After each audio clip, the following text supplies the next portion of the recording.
Hi, this is Jason from Horrific Nightmares, and it's time for a positive spin. Today we're going to be talking about Giallo. Now, my history with this film is I am a big Dario Argento fan, and I do have all of his work, and I wanted to collect all of his work. And this was one of the last few that I didn't have, of course, before he brought out dark sunglasses. But I decided to pick this up because I like his films. And generally speaking, the ones that people don't find good, I actually really like The Card Player. I like Phantom of the Opera. Dracula 3D is one I need to revisit, and I'm hoping to do that someday for Positive Spin, but I don't really remember it that well. But other than Dracula, this is probably one of his most hated films. When I bought it and watched it, I was left completely bewildered because I didn't understand why people hated this film. So let's put a positive spin on Giallo. Now, first of all, Giallo means yellow. For people who don't know, that is the Italian word for yellow, and it applies to this film in more than one way. And I thought that was extremely clever. First of all, I think that it takes balls to make a film called Giallo, a Giallo called Giallo, because it's basically saying that this is the end all be all. But I don't necessarily think that was how Dario Argento meant it, because there is another part in this film that refers to yellow. Okay, the backdrop is beautiful. Of course, we have Italy. Absolutely love it. The killer is creepy, and his tactics are interesting. I find that. Other people may not, but I do. Adrian Brody is awesome in this. Like a cool New York detective, which is basically what he plays, but he's in Italy. I like that Brody plays an intelligent, competent cop or inspector. That's not always the case in police movies. And I think that's a shame because I think it makes the police look bad. Now, granted, in some movies, their whole purpose is to make the police look bad. And I get that. But he is an intelligent cop. He picks up on things very quickly, and I like that about his character. The flashback with the killer sticking the knife in her throat, I think is unnerving, and it's just beautiful the way Dario Argento portrays violence in his films. What Giallo means is cool. Because, like I said, this has two different meanings. Of course, this is meaning a giallo, which is a type of film, but it also refers to the killer.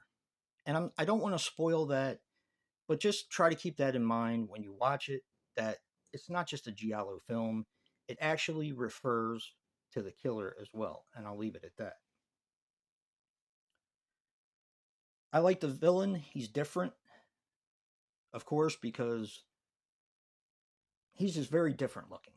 And I think that makes him a little bit more menacing because this is a person that you can see on the street. And his motivation is also different. So it's very out there. They don't have to spoon feed you. You automatically know what the killer's intent is.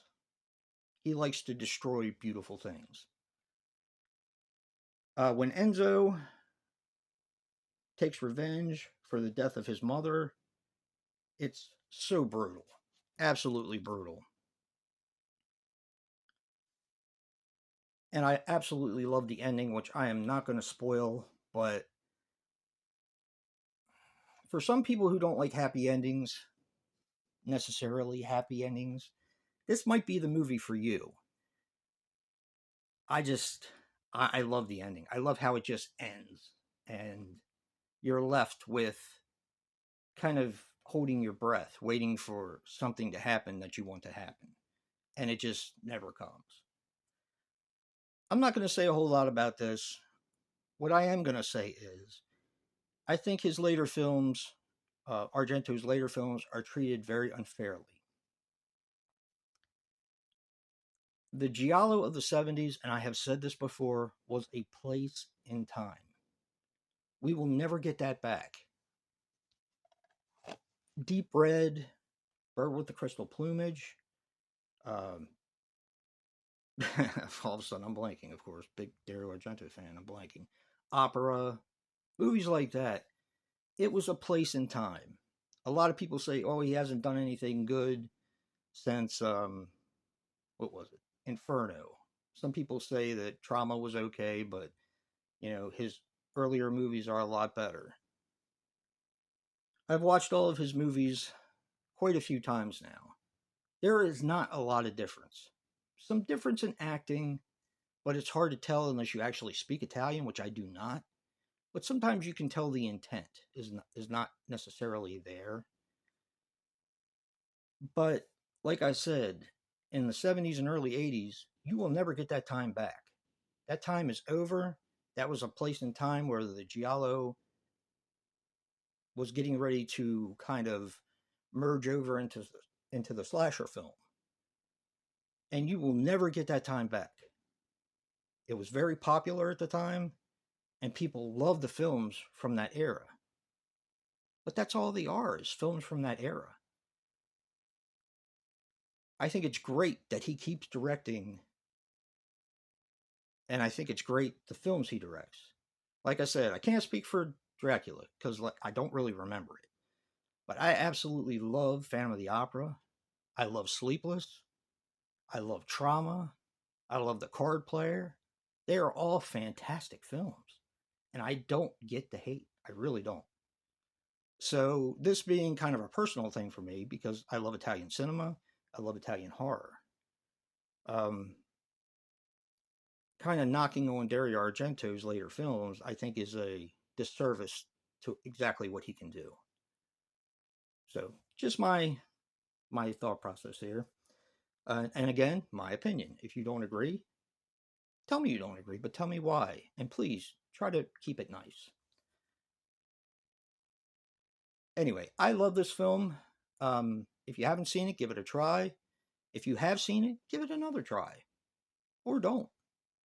But don't forget to check out Joe's positive spin for Giallo. Remember, guys, physical media matters. And until next time.